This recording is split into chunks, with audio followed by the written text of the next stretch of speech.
নমস্কার দর্শক বন্ধুরা, welcome back to my channel. আজকের রান্নাঘরে আমি করে দেখাবো বেগুনের একটি ইউনিক রেসিপি।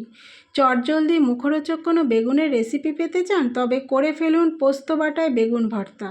দুর্দান্ত স্বাদের এই রেসিপিটি গরম গরম ভাত, রুটিতে অসাধারণ খেতে লাগে। দুপুরের লাঞ্চ, রাতের ডিনারে একদিন হলেও করে দেখুন, আমার মতো আপনাদেরও ভীষণ ভালো লাগবে। আমি মিলি মজুমদার আবারও হাজির হয়ে গেছি আমার মায়ের ছোঁয়া কুকিং চ্যানেলে। আশা করি আপনারা খুব ভালো আছেন, আমিও ভালো আছি। চলুন রান্নাটা করি আর শেয়ার করি। দুটো মিডিয়াম সাইজের কালো বেগুন নিয়েছি। আমি এখানে কালো বেগুন দিয়ে করে দেখাচ্ছি, আপনারা চাইলে যে কোনো বেগুন দিয়ে কিন্তু রেসিপিটা করে নিতে পারেন অনায়াসে। পিসগুলো ঠিক এইভাবে আমি করলাম, আপনারা চাইলে যেভাবে খুশি পিস করতে পারেন, তবে চেষ্টা করবেন বেগুনটা যেন কচি হয়। দুটো বেগুন কেটে সাথে সাথে জলে দিয়ে দিলাম। এরপরে একটা মিডিয়াম সাইজের ক্যাপসিকামের দানাটা ছাড়িয়ে চৌকো করে কেটে নিচ্ছি। যারা এই মুহূর্তে আমার ভিডিও দেখছেন, একটা লাইক করে ভিডিওটা কন্টিনিউ করবেন। আপনাদের একটা লাইক পরবর্তী ভিডিও বানাতে অনেকটা উৎসাহ দেয়। প্লিজ পুরো ভিডিওটার সাথে থাকবেন। দুটো পেঁয়াজ চৌকো করে কেটে নিতে হবে। দুটো বেগুনের জন্য দুটো পেঁয়াজ যথেষ্ট। হয়ে গেছে কাটা। মিডিয়াম সাইজের একটা টমেটো কেটে নেব চৌকো করে, দানাটা কিন্তু ছাড়িয়ে তারপরে টমেটোটার টুকরোগুলো করে নিতে হবে। টমেটোটা কাটা হয়ে গেছে। একটা বড় সাইজের রসুনের কোয়াগুলো ছাড়িয়ে নিয়েছি। পেঁয়াজ, ক্যাপসিকাম, রসুন, টমেটো, বেগুন সব কাটা হয়ে গেছে। চলুন পরের স্টেপে চলে যাই। গ্যাস ধরিয়ে গ্যাসে কড়াই বসিয়ে কিছুটা সর্ষের তেল দিলাম। তেলটা ভালো করে গরম করে রসুনটা দিয়ে দিলাম। রসুনটা একদম গ্যাসটা হাইতে দিয়ে ব্রাউন করে ভেজে তুলে নিতে হবে। ঠিক এইভাবে ব্রাউন কালার করে নিতে হবে।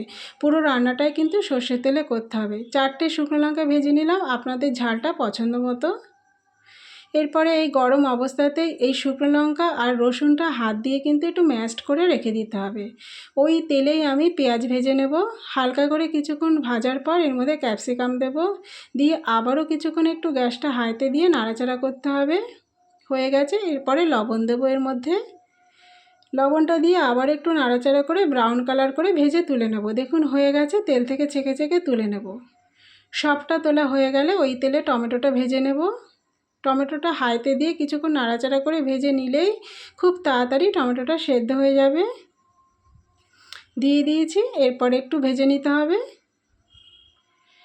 দেখুন ভাজা হয়ে গেছে। এরপরে তেল থেকে ছেঁকে তুলে, বিশেষ কোনো আর তেল কড়াইতে ছিল না, আবারও একটু সর্ষের তেল অ্যাড করলাম। তেলটা ভালো করে গরম হয়ে যেতেই বেগুনটা দিয়ে দেব। বেগুনটা দিয়ে স্বাদ অনুযায়ী একটু লবণ দেব। দিয়ে এবারে লবণের সাথে তেলের সাথে বেগুনটা ভালো করে মিশিয়ে নিতে হবে। গ্যাসটা হাইতে দিয়ে কিছুক্ষণ নাড়াচাড়া করে একটু মিশিয়ে নিতে হবে। তারপরে 10 মিনিটের জন্য মিডিয়াম ফ্লেমে ঢাকা দিয়ে রেখে দেব। 10 মিনিট বাদে রান্নায় ফিরে আসছি। বেগুনটা ভালো সেদ্ধ হয়ে গেছে। এরপরে গ্যাসটা হাইতে দিয়ে বেগুনটা একটু ভেজে নিতে হবে। বেগুনটা ভাজা হোক, ওদিকে আমি পোস্তটা বেটে নিই। চা চামচে 3-4 চামচ পোস্ত বেটে নিয়েছি, আর বেগুনটাও ভাজা হয়ে গেছে। এরপরে পোস্ত বাটাটা আমি এর মধ্যে মিশিয়ে দেব। খুব সুন্দর বেগুনটায় দাগ লেগেছে, সেদ্ধও হয়ে গেছে। পোস্ত বাটার সাথে বেগুনটা খুব ভালো করে মিশিয়ে নিতে হবে, আর খুন্তি দিয়ে একটু বেগুনটাকে ঘেঁটে দিতে হবে। দেখুন খুব সুন্দরভাবে কিন্তু মিশে গেছে পোস্ত বাটার সাথে বেগুনটা। এরপরে ভেজে রাখা টমেটো, ক্যাপসিকাম আর পেঁয়াজটা দিয়ে দিলাম, আর ম্যাশড করে রাখা শুকনো লঙ্কা আর রসুনটাও দিয়ে দিতে হবে। দিয়ে আবারও ভালো করে একটু মিশিয়ে নিতে হবে। একদিন এইভাবে করে দেখুন, আশা করি ভীষণ ভালো লাগবে আপনাদের এই রেসিপিটা। গ্যাসটা হাইতে দিয়ে নাড়াচাড়া করে কিছুক্ষণ এইভাবে নাড়াচাড়া করতে করতে খুব ভালোভাবে মিশে যাবে। আর বেগুনটা একদম ঘেটে গেছে দেখুন। অলমোস্ট আমার একদম হয়ে এসেছে। আমি এবার গ্যাসটা অফ করে দেব। দিয়ে আবারও কিছু উপকরণ এর মধ্যে অ্যাড করব। একটা বড় সাইজের পেঁয়াজ গ্রেটারে গ্রেট করে নিয়েছি, আর কিছুটা ধনেপাতা দিয়ে ভালো করে মিশিয়ে নিলে আমার একদম হয়ে যাবে পোস্ত বাটায় বেগুন ভর্তা। দুর্দান্ত স্বাদের এই রেসিপিটা একদিন করে খাওয়ার অনুরোধ রইল। আর করে খেয়ে আপনাদের মূল্যবান মতামতটা আমাকে জানাতে কিন্তু ভুলবেন না। গরম গরম ভাতে, রুটিতে অসাধারণ লাগে এই রেসিপিটি। তো একদম হয়ে গেছে। এরপরে আমি দেখিয়ে দিচ্ছি কত সুন্দর হয়েছে। আমার এই রেসিপিটি যদি ফেসবুক পেজ থেকে দেখে থাকেন, পেজটা ফলো করবেন। যদি ইউটিউব থেকে দেখে থাকেন, চ্যানেলটা সাবস্ক্রাইব করে দেবেন, আর পাশে থাকা বেল আইকনটি প্রেস করে দেবেন।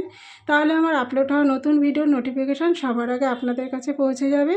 সুস্থ থাকবেন, ভালো থাকবেন। দেখা হবে অন্য কোনো দিন, অন্য কোনো ভিডিওতে। আপনাদের সুস্থতা কামনা করে আজ এই পর্যন্তই। Thanks for watching my video.